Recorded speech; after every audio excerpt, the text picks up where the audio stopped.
les importations dans la chaîne de valeur alimentaire augmentent régulièrement.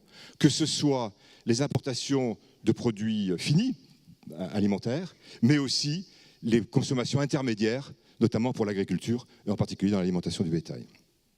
Donc la notion d'importation, dont on parle peu, est très marquée dans l'évolution de la valeur alimentaire. Un autre phénomène important, c'est l'augmentation du poids de la restauration hors foyer.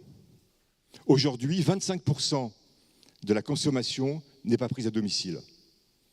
Il y a 50 ans, c'était 14 ou 15%. Et ça a deux conséquences, à mon avis, en grande analyse.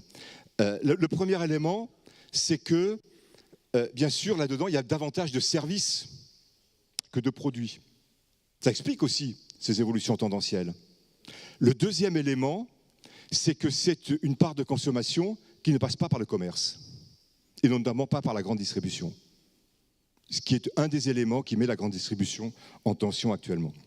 La productivité dans l'industrie baisse, dans l'agriculture, elle augmente fortement, mais elle augmente fortement et de manière, aujourd'hui, controversée. Puisque qu'est-ce qui fait augmenter cette valeur? Ce sont les intrants chimiques, la génétique et le machinisme, qui sont aujourd'hui, globalement, contestés par la société.